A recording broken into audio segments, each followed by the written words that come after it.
Hello students, welcome to our today's class. आज हम लोग क्लास 7 के चैप्टर 4 का पार्ट 3 शुरू करने जा रहे हैं, जिसका नाम है order in MS Excel which perform operators in formulas. तो हम लोग अपने फार्मूला में किस ऑर्डर में कैलकुलेशन को करते हैं ऑपरेटर्स के मदद से, ये सारी चीज़ों को देखना है। और कुछ हम लोग फंक्शंस और फार्मूलाज के बारे में देखने वाले हैं, और एक टॉपिक एरर्स के बारे में देखने वाले हैं कि एरर्स दिखाता है तो क्या करना चाहिए। तो ये 3-4 टॉपिक्स हम लोग कवर करने वाले हैं, और इसी के साथ हम लोगों का ये चैप्टर भी कंप्लीट हो जाएगा। ये लास्ट टॉपिक होगा हम लोगों के इस चैप्टर का। So let's start this topic.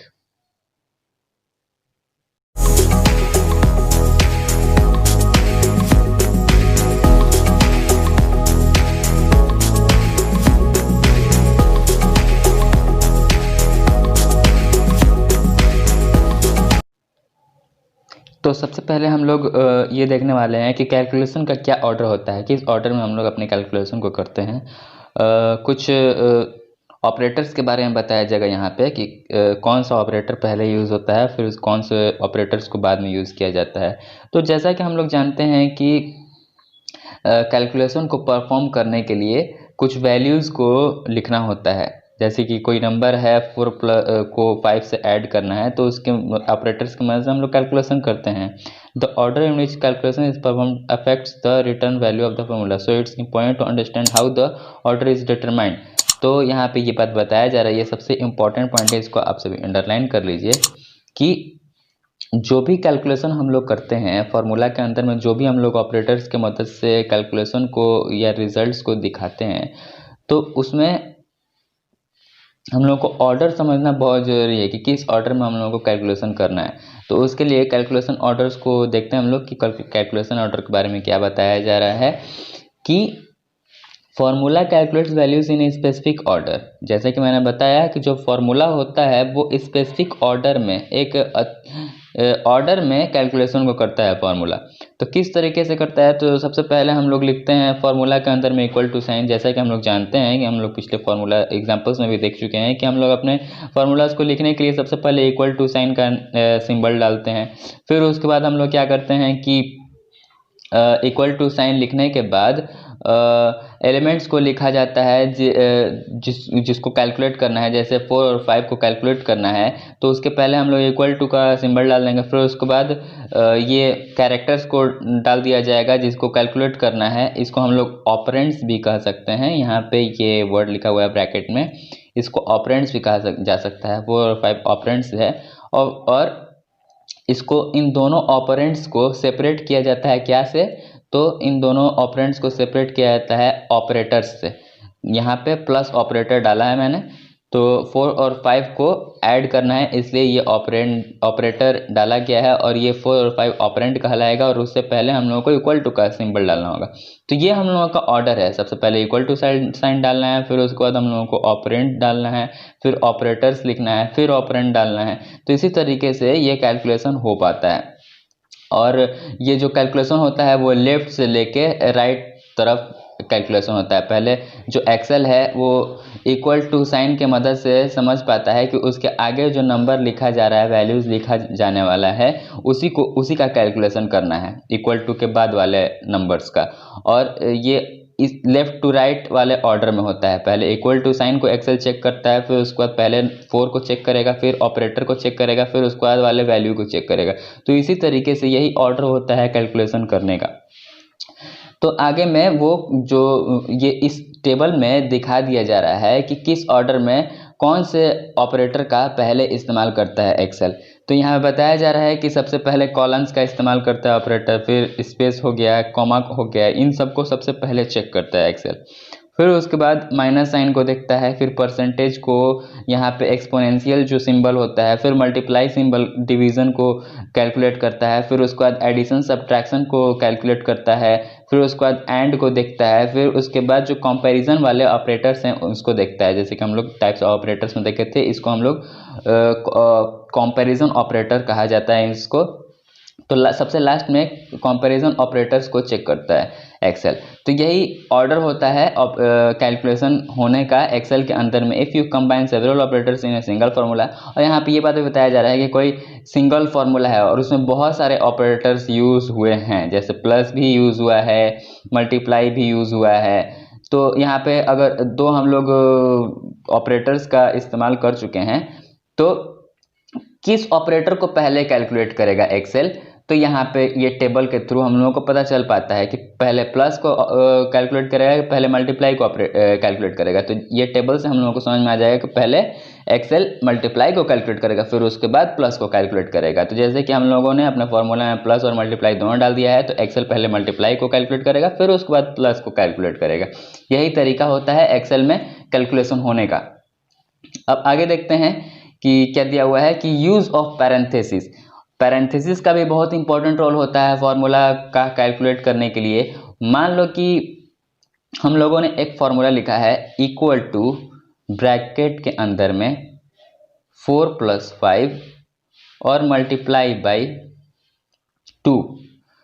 तो ये जो पैरेंथेसिस होता है, ये ब्रैकेट्स को पैरेंथेसिस कहा जाता है, जिसको हम लोग एक कैटेगरी में लिख देते हैं। जैसे 4 और 5 जो हो गया वो पैरेंथेसिस ब्रैकेट के अंदर में लिख दिया गया। तो सबसे पहले हम लोग इक्वल टू का सिंबल डाले, फिर पैरेंथेसिस डाले, और पैरेंथेसिस के अंदर में 2 ऑपरेंड्स को डाल दिया गया 4 और 5, और इसको ऐड करने के लिए ऑपरेटर डाल दिया गया एडिशन वाला। फिर उसके बाद मल्टीप्लिकेशन का सिंबल डाल के 2 मैंने टाइप कर दिया। तो यहाँ पे कैलकुलेशन कैसे होगा, हम लोग पहले देख चुके हैं पिछले पेज में कि कैलकुलेशन जो है एक्सेल लेफ्ट टू राइट करता है। तो सबसे पहले तो एक्सेल चेक करेगा इक्वल टू के बाद वाले वैल्यूज़ को, और फिर इस वैल्यू को भी चेक करेगा। और चेक करने के बाद ये पता, सबसे पहले वो कैलकुलेट क्या चीज़ को करेगा, वो पैरेंथेसिस को पहले कैलकुलेट करेगा। यहाँ पे जैसे कि बताया जा रहा है कि एक्सेल जो है सबसे पहले पैरेंथेसिस का इस्तेमाल करता है, जो ब्रैकेट्स के अंदर में जो भी वैल्यूज़ होते हैं उसको पहले कैलकुलेट करता है। To change the order of evolution enclose the part of the formula to be calculated. यहाँ पे ये बात बताया जा रहा है कि अगर यहाँ पे 4 + 5 × 2 कर दिया गया रहता, तो ये जो टेबल में जो ऑर्डर दिया गया था ऑपरेटर्स का, तो यहाँ पे मल्टीप्लाई पहले करेगा और फिर ऐड बाद में करेगा। अगर हम लोग ब्रैकेट यहाँ पे नहीं डालते तो एक्सेल क्या करता है, पहले 5 × 2 को मल्टीप्लाई करता है, क्योंकि मल्टीप्लिकेशन वाला काम पहले करता है एक्सेल, और फिर उसके बाद उसको ऐड करता है। 5 × 2 10 हो जाता है, और 10 के बाद गेट प्लस के साथ एडिशन होकर 14 आंसर आ जाता है। बट अगर इसी को हम लोग अगर ब्रैकेट में डाल दें, 4 और 5 को पहले ब्रैकेट में डाल दिया जाएगा, तो 4 और 5 पहले ऐड हो जाएगा, फिर उसके बाद ये 2 से मल्टीप्लाई होगा। तो ये वाले आंसर में क्या आंसर आ रहा था, 14 आंसर आ रहा था। और अगर हम लोग इसको ब्रैकेट में डाल देंगे तो 5 और 4 9 हो जाएगा, और 9 × 2 18 हो जाएगा। तो इसका आंसर 18 आ जाएगा। अगर हम लोग 18 आंसर डालना चाह रहे हैं तो उसके लिए हम लोगों को 4 और 5 को ब्रैकेट में डालना होगा, और अगर हम लोग 14 आंसर डालना चाह रहे हैं तो हम लोगों को सबसे पहले मल्टीप्लाई करके और फिर उसके बाद यहाँ ब्रैकेट डालने की कोई ज़रूरत नहीं है। तो इस एग्जाम्पल में यही बात बताया जा रहा है कि अगर इसका आंसर, ये जो एग्जांपल दिया हुआ है 5 + 2 × 3, अगर इसका आंसर 11 लाना है तो हम लोगों को बिना पैरेंथेसिस की मदद से इसको छोड़ देना होगा। बट अगर हम लोग इसका आंसर ये 21 लाना चाह रहे हैं तो 5 + 2 को ब्रैकेट में डालना पड़ेगा। ये एग्जांपल अलग दिया हुआ एग्जांपल, और मैंने 4 + 5 × 2 का एग्जांपल अलग बता दिया। तो 2 एग्जांपल आप सभी को बता दिया गया है। अब आगे यही बात बताया जा रहा है, फिर से पैरेंथेसिस का एक और एग्जांपल दिया गया है। ये b + 25 को ऐड किया गया है। ये b4 जो है ये एक आर्ग्यूमेंट है, एक सेल है, उसमें कोई वैल्यू होगा, वो वैल्यू को 25 से ऐड कर देना है।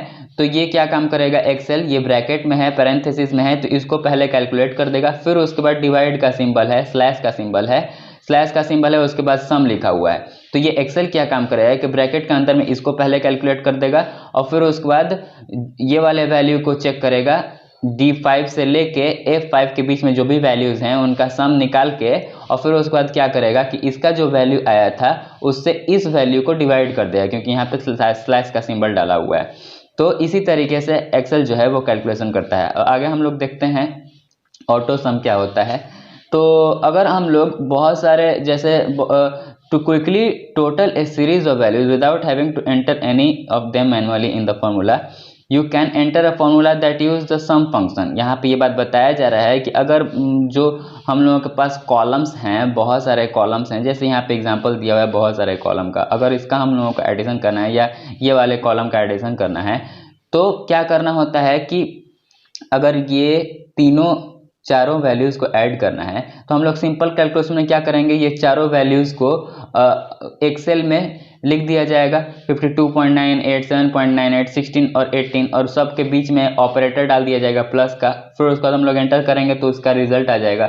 बट ये मैनुअली डालने के बजाय हम लोग अगर ये चारों वैल्यूज़ को नहीं डालना चाहते हैं और हम लोग चाहते हैं कि बस एक क्लिक से ये चारों नंबर्स का एडिशन एक सेल के अंदर में आ जाए, तो उसके लिए ऑटो सम फंक्शन का इस्तेमाल किया जाता है।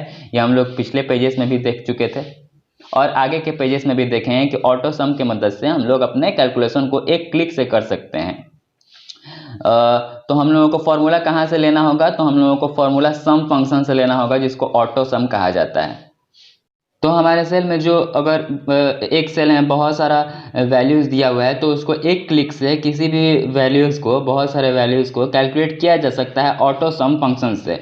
तो ऑटो सम फंक्शन जो होता है वो एक तरीके से जो ऑटो सम ऑप्शन होता है वो उसका सिंबल क्या होता है, वो समेशन का सिंबल होता है। वो अपर केस सिग्मा जो होता है उसी के सिंबल से एक बटन दिया हुआ रहता है एमएस एक्सेल में। जैसे कि हम लोग उस पर जैसे ही उस सिग्मा वाले सिंबल पे हम लोग क्लिक करते हैं तो सिग्मा वाला जो सिंबल होता है वो इस तरीके से होता है। जो अपर केस सिग्मा के बारे में बताया जा रहा है, मीन्स जो कैपिटल लेटर सिग्मा जो ये सिंबल होता है, यही सिंबल वहाँ पे दिया हुआ रहता है एमएस एक्सेल में। हम लोग जैसे ही उस पर क्लिक करते हैं तो क्या होता है कि एक ऑटो सम का एक ऑप्शन खुल जाता है और उसी पे जैसे ही हम लोग सम पे क्लिक करते हैं तो हम लोग का जो कैलकुलेशन होता है वो कैलकुलेशन हो जाता है अपने आप से।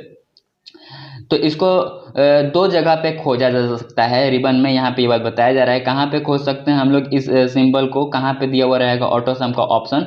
तो होम टैब में जाके हम लोग एडिटिंग ग्रुप में जाएंगे तो वहाँ पे मिल जाएगा, या तो हम लोग फार्मूला टैब में जाके, फार्मूला का भी एक टैब होता है, जैसे होम का टैब है वैसे आगे में फार्मूला का टैब होता है, वहाँ पे जाके हम लोग फंक्शन लाइब्रेरी ग्रुप में जाएंगे तो वहाँ पे भी हम लोग को ये सिग्मा का ऑटो सम का ऑप्शन मिल जाएगा, जिससे हम लोग एक बटन पे क्लिक कर सकते हैं, कैलकुलेट कर सकते हैं।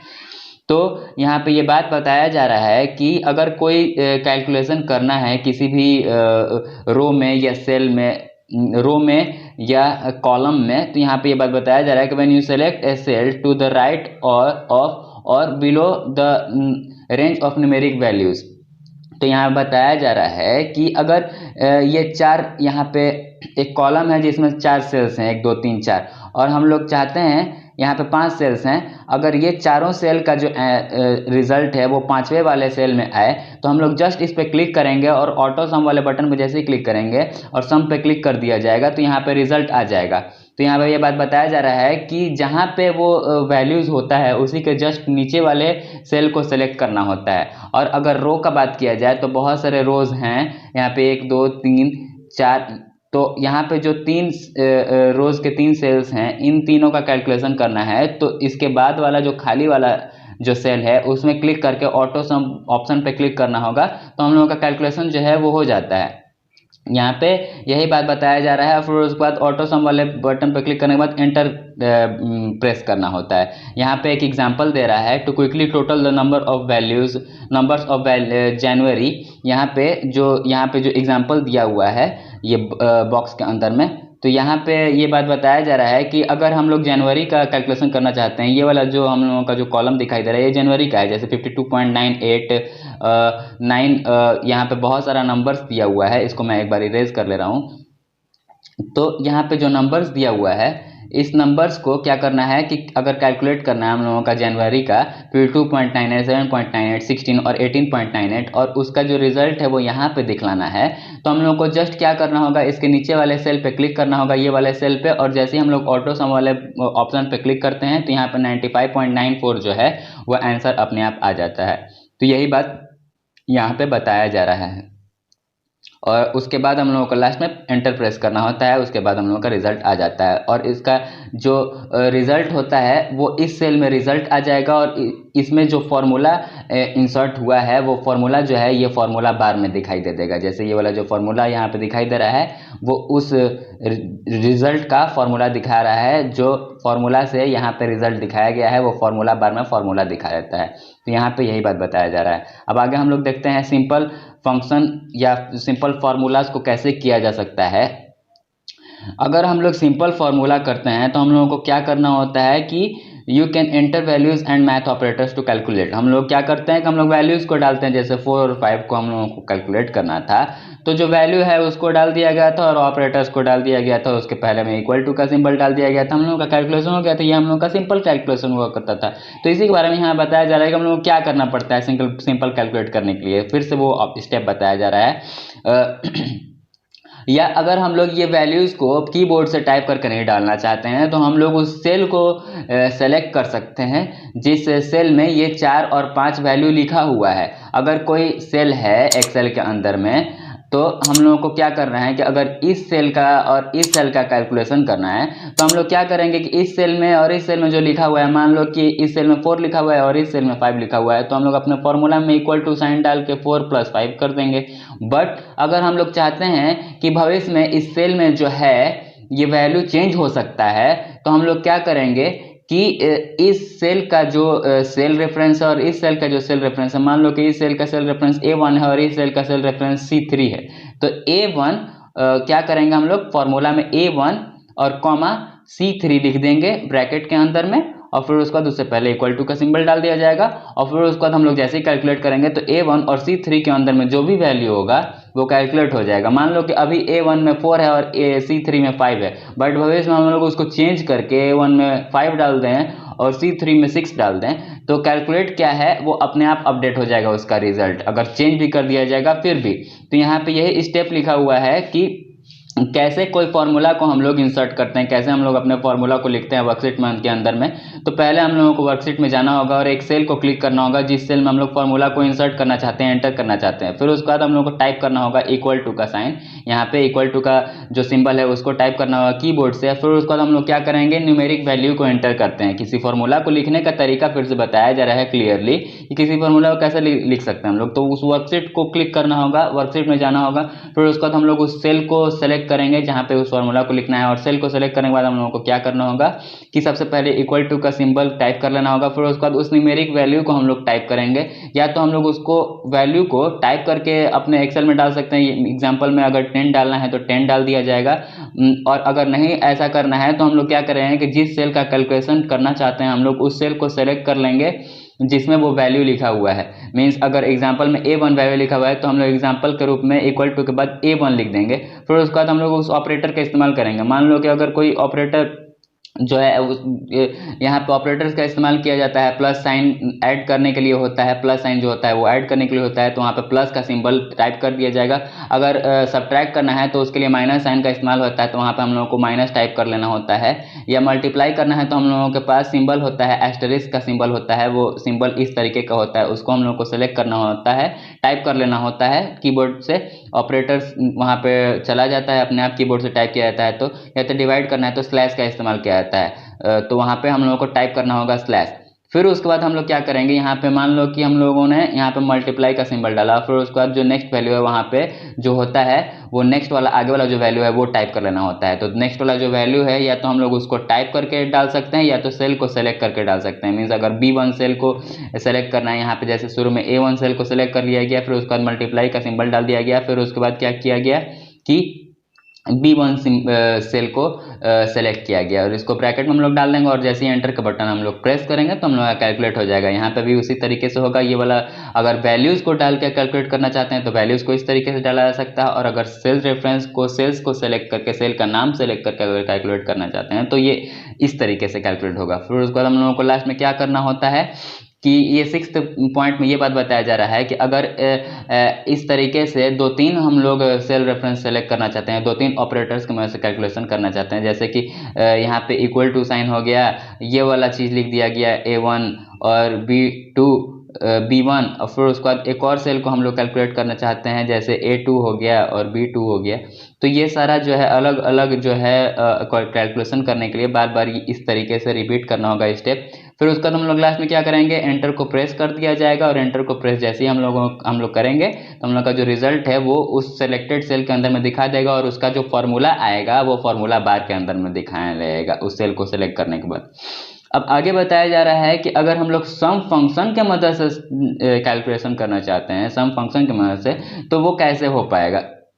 तो अगर हम लोग वैल्यूज को जो अगर कॉलम के अंदर में बहुत सारे वैल्यूज हैं, सीरीज ऑफ वैल्यूज हैं, यहाँ पे series of values numeric values कहने का यही मतलब है, या कोई तो कॉलम में बहुत सारा वैल्यू है या तो एक रो है उसमें बहुत सारे वैल्यूज हैं, तो सीरीज ऑफ वैल्यूज हैं, तो उसको कैलकुलेट करने के लिए हम लोगों को क्या करना होता है, तो उसके लिए हम लोगों को क्या होता है कि मैनुअली फॉर्मूला टाइप नहीं करना पड़ता है। जैसे कि हम लोग यहाँ पे फॉर्मूला टाइप किए, जैसे कि मैंने ये फॉर्मूला टाइप किया इससे पहले, तो इस तरीके से अगर फॉर्मूला आप लोग नहीं टाइप करना चाहते हैं तो क्या करना होता है कि हम लोग फंक्शन का इस्तेमाल करते हैं।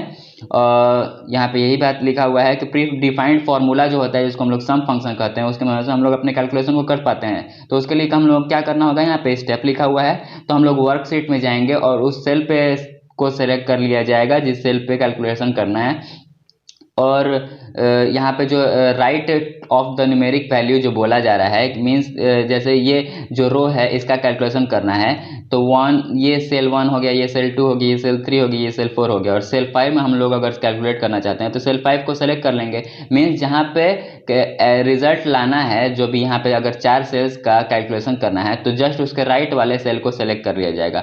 या तो अगर हम लोग किसी कॉलम का कैलकुलेशन करना चाहते हैं और इस कॉलम का कैलकुलेशन करना है, तो इस कॉलम के सारे वैल्यूज को कैलकुलेट करने के लिए हम लोग उसके सबसे नीचे वाले सेल पे को सेलेक्ट करेंगे और वहां पे हम लोग ऑटो सम बटन पे क्लिक कर दिया जाएगा।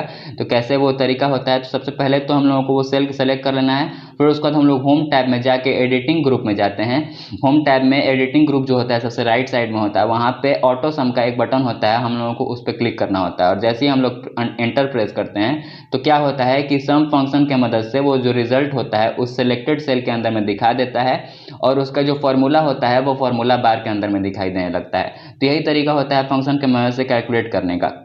यहाँ पे ये बात बताया जा रहा है आगे वाले पॉइंट में कि अगर जो हम लोग फॉर्मूला जो फंक्शन की मदद से जो कैलकुलेशन किया गया है, अगर हम लोग चाहते हैं कि उस फॉर्मूला को किसी और सेल में कॉपी करना है, मीन्स मान लो कि मैं ये एग्जांपल यहाँ पे क्लियर करके दिखा देता हूँ, 1 2 3 4, ठीक है।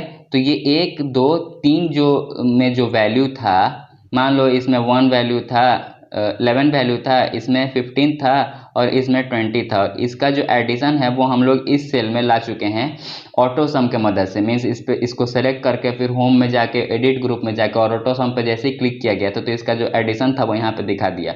और ये वाला पॉइंट में ये बताना चाह रहा है कि अगर इसी फार्मूला को हम लोग दूसरे सेल्स में कॉपी करना चाहते हैं, मीन्स ये वाला जो फार्मूला है वो ये सेल और उसके बाद वाला 2 सेल में हम लोग कॉपी करना चाहते हैं, तो उसके लिए क्या करना होता है, तो उसके हम लोग क्या करते हैं, फिल हैंडल का इस्तेमाल करते हैं। फिल हैंडल की मदद से हम लोगों का जो फार्मूला होता है वो कॉपी हो जाता है दूसरे सेल्स में।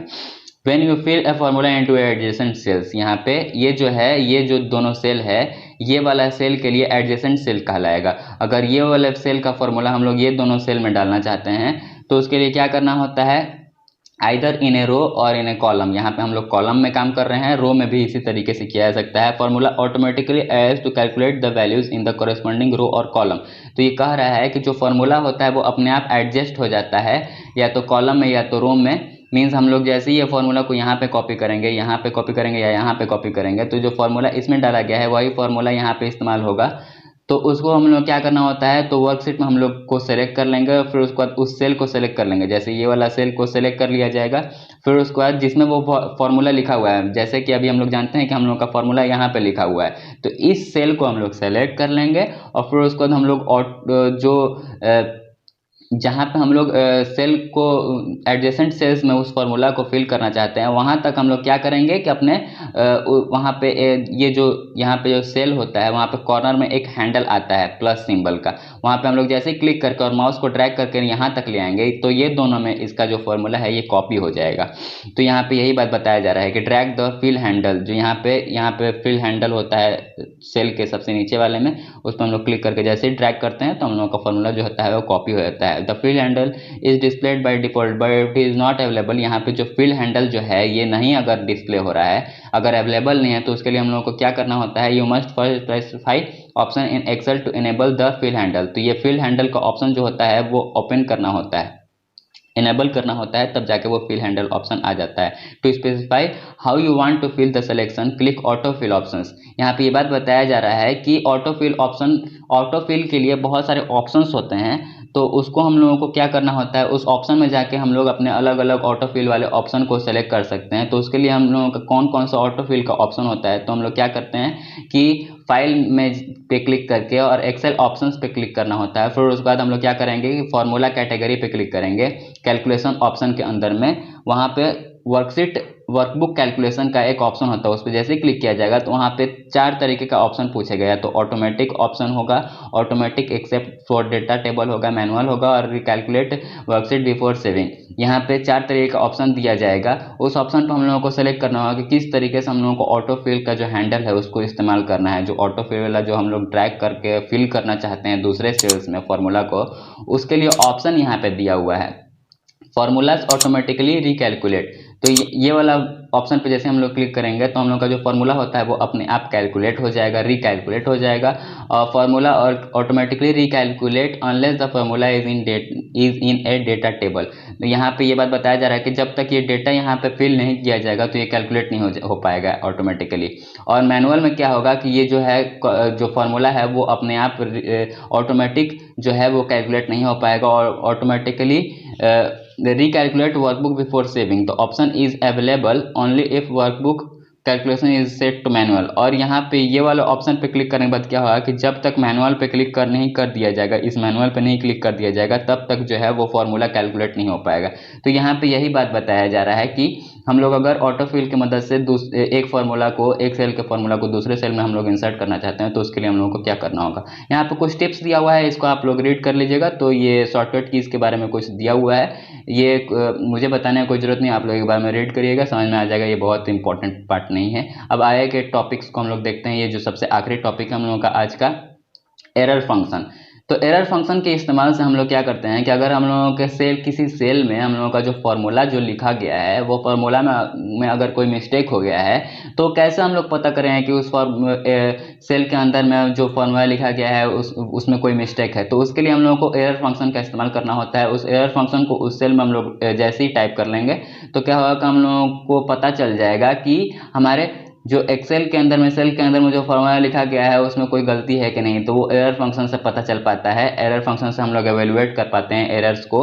अदरवाइज रिजल्ट, और अगर इस सेल में अगर कोई एरर नहीं है तो या तो उसका रिजल्ट दिखा देगा, एकदम सिंपली उसका रिजल्ट दिखा देगा। बट अगर इसमें कुछ गलती हो गई है तो उस गलती को पता करने के लिए ये जो एरर फंक्शन है इसके मदद से वो उसका फॉर्मूला के अंदर में उसका एरर पता कर लेगा। तो उसके लिए क्या सिंटैक्स लिखना पड़ता है, क्या फॉर्मूला लिखना होता है, तो हम लोग उसके लिए एक फॉर्मूला लिखते हैं, ये इफ एरर वैल्यू और वैल्यू इफ एरर।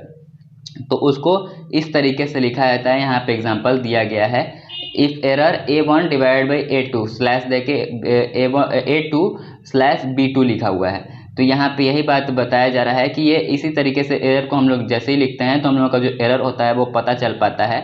तो यहाँ पे जो वैल्यू होता है वो वैल्यू को हम लोग डालेंगे जिस वैल्यू को हम लोग कैलकुलेट कर रहे हैं। मीन्स अगर a1 को कैलकुलेट किया जा रहा है A1 सेल को तो A1 डाल दिया जाएगा। फिर उसके बाद एक और वैल्यू डाल दिया जाएगा, मान लो कि B1 सेल को कैलकुलेट किया जा रहा है उसके बाद वाले में, तो B1 सेल को सेलेक्ट कर लिया जाएगा। If the value returns formula evaluate to an error is the value returns if the formula evaluate to an error. ये बताया जा रहा है कि वो वैल्यू जो है वो रिटर्न हो जाता है अगर एरर बता दिया गया है। वहाँ पे एक्सेल ने अगर एरर बता दिया है तो ये मैसेज आ जाएगा सामने में, ये सारे मैसेजेस आ जाएंगे अगर जो फॉर्मूला हम लोगों का टाइप किया गया है वो उसमें एरर है। तो इफ़ द वैल्यू और value if error is an empty if error is as an empty string, अगर ये वैल्यू वाला जो सेल है, ये वाला जो सेल है, इसको हम लोग खाली छोड़ देंगे या इसको खाली छोड़ देंगे तो हम लोग का जो रिजल्ट है वो खाली आ जाएगा, इस तरीके से आ जाएगा, ऐसे ऐसे पोस्टऑफ आ जाएगा और वो खाली हो जाएगा।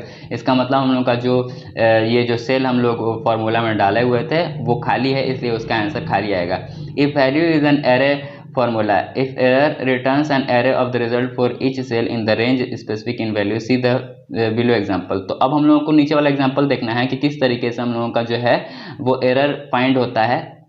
तो मान लो कि यहाँ पे एक टेबल बनाया गया है वर्कशीट के अंदर में इस तरीके का, ये कॉलम ए है, ये कॉलम बी है, उसके अंदर में ये कुछ डेटाज लिखे गए हैं, कोटा, यूनिट सोल्ड, 210, 35, 55, 0, फिर यहाँ पे खाली है और यहाँ पे 23 है।